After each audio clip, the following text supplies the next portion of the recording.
Hôm nay mình sẽ làm một cái clip để chia sẻ sau cái chuyến hành trình xuyên Việt của mình 22 ngày và sau 5.560 km các bạn nhé. Thì hôm nay mình sẽ chia sẻ về hành trình này, về những cái món đồ mà mình gắn trên xe để mình dùng cho cái chuyến đi xuyên Việt rất là dài ngày, và về chi phí của một cái chuyến hành trình xuyên Việt từ Thái Nguyên vào đến Cà Mau và từ Cà Mau ra Thái Nguyên nhé, trong vòng 22 ngày nhé, các bạn cùng đón xem nhé. Hello, xin chào tất cả các bạn đang xem kênh YouTube của mình nhé, và mình là Vinh lang thang đây. Thì hôm nay mình muốn làm một cái video để chia sẻ sau cái chuyến hành trình xuyên Việt rất là dài ngày của mình, về những cái món đồ mà mình gắn trên xe và cái hành trình mà mình đã trải qua sau 22 ngày và sau 5.560 km từ Thái Nguyên vào đến Cà Mau và từ Cà Mau về lại Thái Nguyên các bạn. Đầu tiên thì mình sẽ nói về những cái trang bị mà mình đang gắn ở trên xe nhé, và mình sử dụng trong cái chuyến hành trình xuyên Việt này nhé.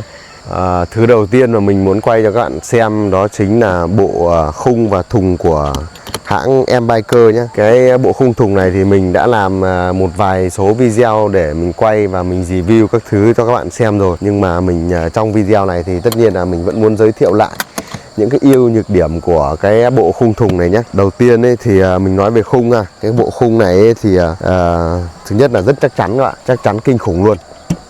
Mình đã về và mình đã chế lại bộ khung này để cho nó sát nhất có thể các bạn ạ. Để cho nó sát thì cái khi mà mình chưa chế, mình chưa làm lại thì nó bè ra, nó sẽ bè ra một chút như này, nó không được ôm sát như này đâu. Bộ khung này thì rất là chắc chắn, và mình đã đi tổng cộng 22 ngày và không bị long một con ốc nào nhé, không bị long một con ốc nào. Nó kiểu như nó giằng với nhau ấy. Nó giằng với nhau, đâm ra những con ốc nó siết chặt vào với nhau rất là chắc chắn.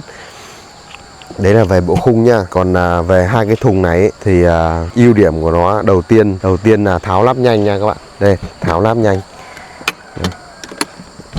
Đó, để tháo ra này, lắp vào này.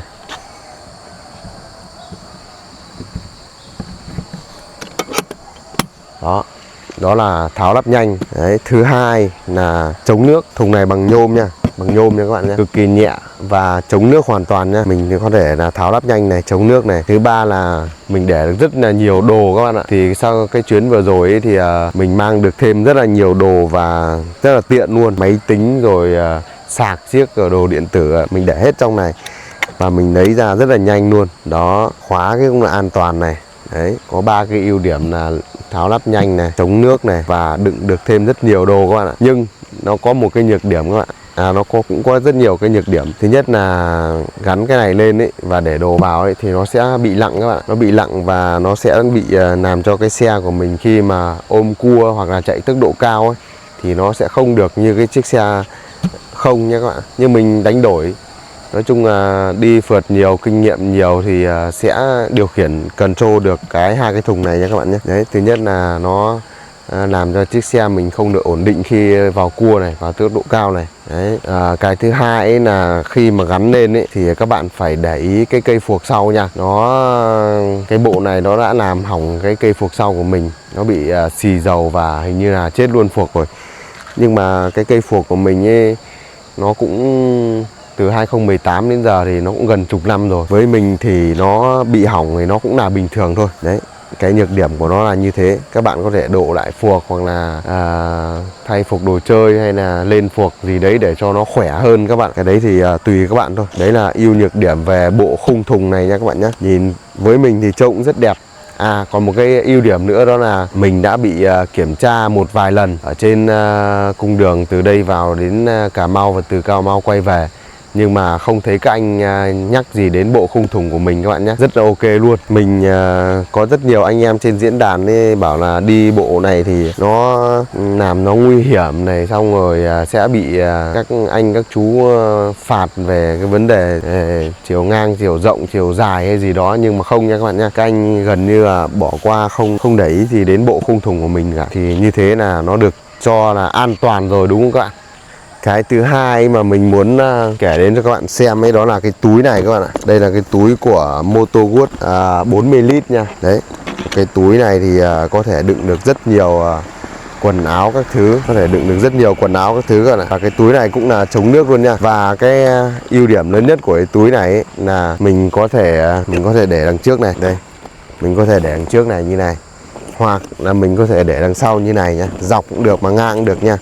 Cái này thì nó có dây dàng hết, nó có dây để mình đây, nó có những cái dây như này đấy, đây nó có những cái dây như này nha, và có những cái đầu bấm như này nha, đây đó, xong đó mình buộc vào đây, mình thít lại đó, ví dụ thế nha.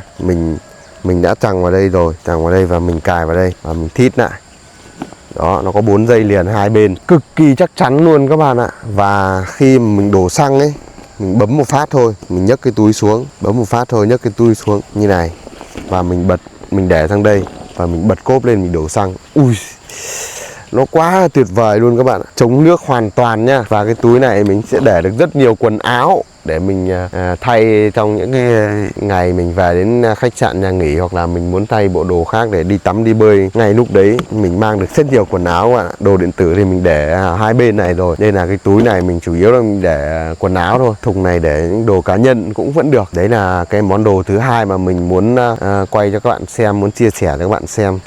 Cái món đồ thứ ba mà mình muốn cho các bạn xem đó là cái sạc điện thoại các bạn ạ. Cái này rất là quan trọng nha. Thì đây bây giờ mình sẽ quay cho các bạn xem cái sạc điện thoại của mình. Cái sạc điện thoại này thì mình cũng lắp rất là lâu rồi, và mình mua ở trên Shopee các bạn ạ. Và mình cũng tự lắp luôn. Thì con xe của mình nó rất là dễ khi mà lắp cái sạc điện thoại này ấy. Mình chế cháo, mình khoét rồi mình lắp lại làm sao cho nó đẹp là được. Thì cái sạc điện thoại này rất là quan trọng khi mà bạn di chuyển một cái hành trình rất là dài và dài ngày. Tại vì bạn có thể sạc một số thứ như điện thoại để xem Google Maps này, rồi pin Go hành trình này, pin máy hành trình này. Thì nếu mà không có cái sạc này thì các bạn sẽ phải dùng những cái cục sạc dự phòng rồi dây dợ các thứ rất là loằng ngoằng và rất là nguy hiểm. Thì cái này thì các bạn có thể tham khảo và độ cho cái chiếc xe của mình để các bạn sử dụng hàng ngày đi, nó cũng rất là tiện luôn. Nó sẽ tránh cái việc mà các bạn bị hết pin điện thoại rồi hết pin máy quay hành trình, rồi không xem được Google Maps các thứ này, phải chờ để sạc thì nó rất là bất tiện, dây dợ lằng nhằng lắm. Thì mình rất là kỹ tính về cái phần này, tại vì khi mà đi xa mà không có cái sạc điện thoại này ấy, thì rất là mệt luôn đấy. Đấy là cái thứ ba mà mình muốn chia sẻ với các bạn. Còn cái thứ tư ấy, đó là một cái bộ máy báo áp suất lốp các bạn ạ. Đây chính là cái máy báo áp suất lốp của mình đây. Chiếc này thì với mình thì nó quá là ngon đi. Nó cực kỳ rẻ mà nó tiện lợi này. Đây nó có báo cái thông số của lốp trước này, thông số của lốp sau này. Cái này là giờ này. Còn về một số mà cài đặt mà các bạn muốn sử dụng ấy thì rất là đơn giản thôi. Các bạn có thể bấm vào đây này, bấm giữ cái nút bên dưới này. Đấy, khi nào mà nó tít, nó nháy lên thì các bạn có thể bấm cái nút này để chỉnh nha. Đây đang là chế độ 3 này. Đấy, bấm một phát nữa là nó nhảy ra độ C này. Không biết các bạn xem có rõ không, trời nó cũng hơi bị chói một chút. Đây là chuyển sang cân của bánh trước này. Đấy, đây là FV này, 1.5 này. Cái này là mình đang cài cái số cân mà khi mà nó xuống thấp nha. Khi mà nó xuống 1,5 cân nên là nó sẽ báo các bạn nha. Còn cái này là khi mình bơm căng quá ấy, căng quá 3 cân ấy là nó sẽ báo nha. Đây, các bạn cứ ấn cái nút này thôi. Đấy, cái này bánh sau này. Dưới 1,5 là nó báo này, trên 3 cân là nó báo này. Đúng không? Đây là 2 này, cái này là RV này. Đây là độ C của bánh này. Khi nào trên 75 độ C thì nó sẽ báo này. Các bạn bấm vào đây để thay đổi nhé. Đó. Còn những cái này thì các bạn không cần phải động vào, cứ kệ nó thôi. Còn đây là đồng hồ nha. Đấy, ví dụ như các bạn muốn thay đổi thì các bạn ấn nút trên. Đó, bây giờ đang là 6 giờ 55 phút này. Các bạn muốn thay đổi các bạn ấn nút trên này, còn không các bạn ấn nút dưới này. Rồi, nó lại trở về ban đầu này, trở về màn hình chính này. Rất đơn giản thôi, nó có hai cục sensor FV kép và RV kép, thì các bạn sẽ FV kép thì các bạn sẽ vặn vào cái van của bánh trước, RV kép thì các bạn sẽ vặn vào van của bánh sau. Đấy, bây giờ thì mình sẽ vặn cái FV kép ra cho các bạn xem nhé. Vặn ra là nó kêu ngay. Đây chính là cái cục sensor, cục cảm biến của nó đây. Thì cái máy nó hiện nó đang như này nha. Mình sẽ vặn ra nha. Đó, mình vặn ra cái máy nó kêu này. Đó, các bạn thấy máy nó kêu không? Khi mà xe mình bị thủng xăm, thủng lốp ấy, thì cái máy nó cũng sẽ kêu như vậy nha. Nó báo này, nhấp nháy rồi nó báo đỏ, xong nó kêu tút tút tút tút này. Đấy, thấy không? Nó sẽ nhấp nháy như này này, để báo hiệu cho mình biết là cái xe của mình đang bị xuống hơi, bị xì hơi. Đấy, các bạn thấy nó tút tút tút liên tục không? Rất là thông minh luôn các bạn ạ. Mà đặc biệt là con này nó lại nó rất là rẻ các bạn ạ. Này, mình vặn vào này. Đó, đấy chưa? Nó báo lên 1,8 cân chưa? Và nó ngừng luôn chưa? Thông minh không? Quá đặc câm luôn. Còn FV kép thì các bạn sẽ vặn vào bánh trước, còn RV kép các bạn sẽ vặn vào bánh sau nha. Rồi, đây là sẽ là một cái món đồ rất là hữu ích với mình luôn, mà mình rất thích nó các bạn nha. Và nó rẻ cực kỳ luôn. Cái pin thì nó cũng được lâu lắm, chứ nó không được nó cũng không hết nhanh đâu. Lúc nào mà mình không đi xe thì nó sẽ tự tắt, còn khi nào mình đi xe nó sẽ bật sáng suốt luôn. Thông minh lắm. Mình rất là ưng món đồ này và nó cũng rất là rẻ luôn. Nó chỉ có hơn 200.000 ở trên Shopee sao. Nói chung là xịn thì mua tầm 400.000, áp mã giảm giá vào thì nó chỉ còn hơn 200.000 thôi. Rồi, các bạn cần thì có thể bấm xuống giỏ hàng nha. Quên mất còn một cái điều nữa, đó là cái gắn của cái này. Thì cái này nó cho mình hạ một cái phụ kiện, đó là gắn vào cái đằng sau này các bạn ạ. Đây, nó có kèm theo một cái phụ kiện gắn luôn nha, nhưng mà nó là cái ngoàm để gắn vào ghi đông ấy. Thì xe mình không có ghi đông thì cần phải chế lại. Thì đây nó là một cái bộ phụ kiện của cái cam hành trình các bạn nha. Các bạn có thể mua cái này được ở trên Shopee. Để mua cái này được ở trên Shopee này, mình sẽ để cái hình ảnh cho các bạn, mình sẽ để cái link cho các bạn mua nhé. Đấy, mua được ở trên Shopee luôn. Mua về và các bạn nắp vào và các bạn vặn vào đây thôi. Thực ra cái này nó là của một cái bộ ngoàm kẹp điện thoại ấy. Đấy, mình mua về mình bỏ cái kẹp điện thoại ra và mình lấy cái này không thôi, và mình vặn nó vào thôi. Đơn giản vậy thôi, vặn nó vào. Ở đây mình đã có gắn sẵn một cái đế rồi, đút nó vào thôi. Đó, các bạn thấy đẹp không? Thấy nó đẹp không? Đẹp keng như gì nữa. Và mình giới thiệu luôn các bạn, đây là cái kẹp điện thoại của mình. Đây chính là cái kẹp điện thoại của mình nha. Cái kẹp này ấy, thì thực ra ấy, nó là một cái gắn chân gương của cái máy quay hành trình các bạn ạ. Và mình mua về thì mình chế lại như này. Mình mua về thì đây, ví dụ mình để như này để kẹp điện thoại đi. Mình mua về thì mình nó là một cái gắn cam hành trình không? Của ngày xưa mình mua của bác nào mình không nhớ lắm. Đây, nó gắn như này. Cái này nó bằng nhôm nha. Nó rất là xịn luôn đấy. Trông nó cứng cáp mà nó ngon lắm. Mình đã dùng này rất là lâu rồi. Thì mình mua về mình lấy cái kẹp điện thoại này ở một cái chân máy ảnh, một cái chân máy quay ấy. Mình vặn vào thôi, chứ nó không phải là một bộ nha các bạn. Cái này thì ngày xưa mình mua thì nó cũng lâu rồi, nên là mình chả biết mua của bác nào. Trên Shopee thì mình cũng không biết là có không. Khi mình không dùng nữa thì mình sẽ gắn vào như này nhé. Rồi. Đó, khi mình không dùng nữa thì mình sẽ để như này. Các bạn nhìn đầu xe của mình nó gọn gàng không ạ? Đẹp không ạ? Đẹp chứ còn gì nữa.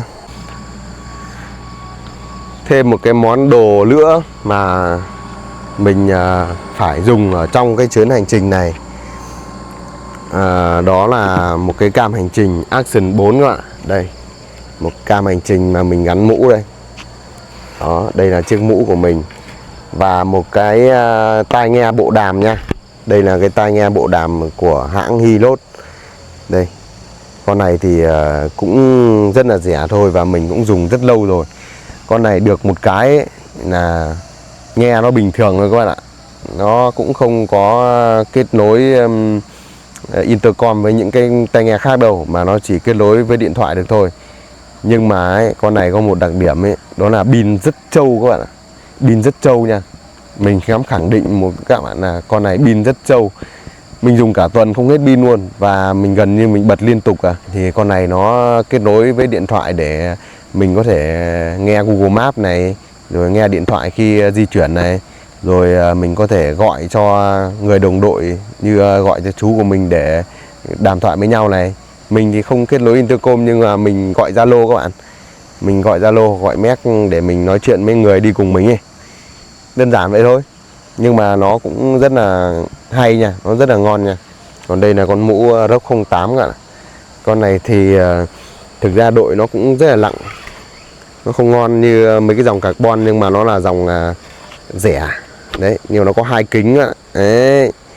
Mình lại rất thích con này là nó có 2 kính. Đấy. Và cái kiểu dáng của nó thì trông nó thể thao ấy. Nhưng mà đội con này thì hơi bị nặng một chút. Nhưng mà với cái tầm giá mà chưa đến 1 triệu thì đây là một con rất là ngon luôn. Thế thôi. Mình thì mình toàn đi kính trắng thôi. Nhưng mà lúc mà nắng quá thì nó lại có kính đen ở trong này. Nó không giống như những cái con mũ mà không có cái này nha. Nếu không có kính này thì một là các bạn phải đeo kính này, hai là các bạn phải thay kính này thành cái kính đi trời nắng. Thì nó bất tiện một cái là khi bạn đi vào những cái trời về chiều về tối rất là khó chịu luôn. Mình không đi được, mình chỉ đi kính trong thôi. Đấy là về những cái món đồ mà mình đã sử dụng khi mà mình di chuyển trên cái hành trình xuyên Việt là 22 ngày của mình. Rồi, sau đó thì bây giờ mình sẽ chia sẻ một số kinh nghiệm về cái hành trình nha. Bạn nào xem đến đây mà chưa like video và chưa chia sẻ video thì hãy cho Vinh xin một like và một lượt chia sẻ video nhé các bạn nhé. Có thể sẽ rất hữu ích cho các bạn mà thích đi phượt, đam mê đi phượt và đặc biệt là đi phượt xuyên Việt. Thì bây giờ mình sẽ chia sẻ một chút về cái hành trình xuyên Việt 22 ngày của mình. Thì mình xuất phát từ Thái Nguyên các bạn, đi Cà Mau, hành trình đó là 22 ngày. Và mình đi từ Thái Nguyên vào Cà Mau bằng cung đường Hồ Chí Minh nha. Hầu hết mình toàn đi bằng cung đường Hồ Chí Minh, quốc lộ 15, 16, 14 gì đó. Nói chung là toàn bộ là trong đất liền, ở bên phía trong này này. Thì cung đường đó thì nói chung là cực kỳ vắng vẻ và ít bị bắn tốc độ. Hầu như là mình đi qua đường rừng, đường núi, đường đèo là nhiều. Thì đường cũng dễ đi thôi các bạn. Với mình thì đường cũng dễ đi thôi. Chỉ có một số đoạn ở Trường Sơn Tây ấy, là nó vắng vẻ và 100 km mới có xăng. Thì khi mà bắt đầu vào đường Hồ Chí Minh Tây ở đoạn Phong Nha Kẻ Bàng ấy, thì các bạn lên mua cho mình một cái can và 5 lít và mua thêm 5 lít xăng đó, hoặc là 2-3 lít. Ví dụ đi một mình đi 2 người ấy, thì mình mua 5 lít xăng cho 2 người. Thực ra thì trên đường 100 cây thì xe mình vẫn đủ đổ, nhưng mà để cho an toàn thì mình nên mua các bạn ạ. Nhưng mà mua cũng tốt mà, mình có thể không cần phải vào cây xăng, hoặc ví dụ cây xăng mất điện hoặc cây xăng chưa có người bán thì lúc đó sẽ rất là nguy hiểm. Các bạn sẽ phải chờ và làm cho hành trình nó gián đoạn lại, nên là mua cũng sẽ rất tốt thôi, chả sao cả. Đó là về vấn đề xăng cộ. Còn về xe thì các bạn lên bảo dưỡng trước nha. Khi mà đi dài ngày, mà trong cái hành trình mà nó dài ngày như thế, các bạn nên bảo dưỡng thật kỹ. Thứ nhất là phanh này, má phanh, rồi đĩa phanh, rồi tay côn, tay thắng này, dây ga này, dây côn này, rồi nhông xích này, rồi xăm lốp này. Đó là những cái thứ mà các bạn cần phải lưu ý khi mà trước khi để mà lên một hành trình dài như thế. Rồi thay dầu nữa các bạn nha. Thay dầu mới đi, thay lọc dầu mới đi, lọc gió mới đi, rồi buji mới đi. Đó, rồi nhông xích này, rồi xăm lốp này. Mình thì bị thủng đúng một lần thôi. Mình bị thủng, không biết là thủng từ lúc nào, nhưng mà đến Quy Nhơn thì khi mình quay về đến Quy Nhơn rồi thì nó mới thủng các bạn. Còn cái hành trình mà đường Hồ Chí Minh ấy thì tất cả nó đều là cảnh đẹp hết các bạn. Từ đây vào đến Cà Mau luôn, chỗ nào cũng cảnh đẹp hết. Các bạn sẽ trải qua những cái khu vực khác nhau này, những cái bản làng khác nhau này, những cái địa hình khác nhau này, và những cái thời tiết khác nhau luôn. Mình với chú mình đi cái hành trình 22 ngày ấy thì nó được một cái may mắn là nó luôn nắng và nó không mưa các bạn. Thực ra mình rất ngại đi trời mưa. Thứ nhất là nguy hiểm, thứ hai là tầm nhìn nó không được bao la ấy. Mình không quan sát được những cái cảnh đẹp ấy. Nên là mình rất là may mắn cho hai chú cháu mình trong cái chuyến hành trình vừa rồi. Nó rất đẹp, nắng rất đẹp luôn. Mình không bị mưa mấy luôn, có bị mưa nhưng mưa rất ít. Mặc áo mưa vào cái là tạnh ngay, và chỉ có ở Tây Nguyên thôi nên mới bị thôi. Còn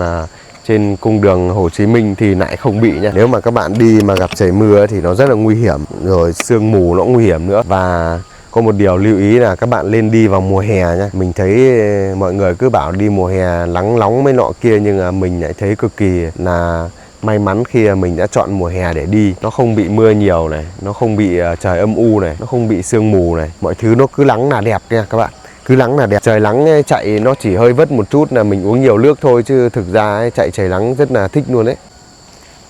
Bây giờ thì video cũng dài rồi, nên là mình cuối video thì mình sẽ chia sẻ cho các bạn về một cái, đó là chi phí mà hai chú cháu mình đã phải bỏ ra để cho cái chuyến hành trình xuyên Việt 22 ngày nha. Thì chi phí của mình ý, thì nó rơi vào khoảng 13 triệu, 14 triệu gì đấy tầm đấy. Thì mình đổ xăng, riêng con này đổ xăng là hết 1.540.000 đó, cho hành trình 5.560 km nha các bạn nha.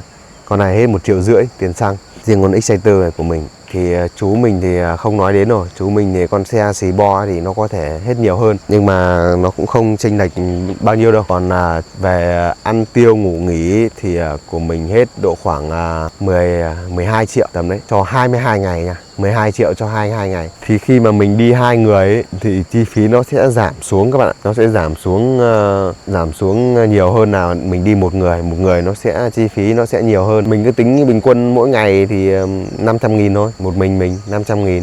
Đấy, mỗi ngày 500.000 thì mình chi tiêu lung tung nữa thì 10 ngày thì cứ tính là 5 triệu, 20 ngày thì cứ tính là 10 triệu đi. Đúng các bạn. Thì bây giờ chi phí vận hành ý, thì nó chỉ như thế thôi. Ai mà tiêu nhiều hoặc là bây giờ xăng cộ thứ, mọi thứ đồ ăn rồi biết nó lên giá ấy, thì nó cũng chỉ rơi vào khoảng 700.000 một ngày thôi. Đó, các bạn cứ căn tầm 700.000 một ngày cho thoải mái đi. Để mình đi cho nó thoải mái, ăn uống ngủ nghỉ rồi chơi bời rồi mua nọ kia, hỏng xe hỏng xiếc. Hai chú cháu mình thì rất may là xe không bị hỏng. Xe xì bo này có hỏng một chút, xe mình thì có hỏng một chút, nhưng mà xử lý nó không mất nhiều tiền nên là cũng rất là may mắn. Nhưng mà cái này là cũng do là mình bảo dưỡng xe rồi mình biết chăm sóc xe khi mà đi phượt ấy, thì nó sẽ không bị tiêu hao và không bị hỏng nha các bạn nha. Đó là về chi phí mà cho 22 ngày thì của chú mình thì cũng chỉ tầm đấy thôi, nó cũng không hơn được đâu. Em à? Em đâu em? Đi đâu ơi?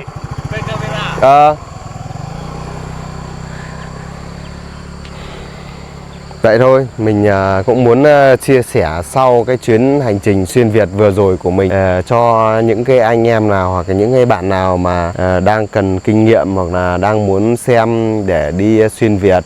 Thì đấy là những cái chia sẻ và những cái trải nghiệm của mình. Nếu thấy hay thì cho mình xin một like và một lượt chia sẻ video nhé các bạn nha. Bạn nào chưa đăng ký kênh thì đăng ký kênh giúp mình nha. Cảm ơn các bạn rất là nhiều. Và mình sẽ làm những cái video sắp tới để đăng lên kênh cho bạn cùng xem về những cái chủ đề khác nhau, về cuộc sống, về du lịch gì đó. Nếu mà có ý kiến gì hãy để lại dưới phần bình luận nha các bạn nha, để Vinh đọc và Vinh sẽ trả lời các bạn ở những cái video tiếp theo. Cảm ơn các bạn đã xem hết video và mình cũng kết thúc video ở đây để về đi làm. Ok, bye bye. Chào các bạn và hẹn gặp lại các bạn ở những cái video tiếp theo nha. Bye bye.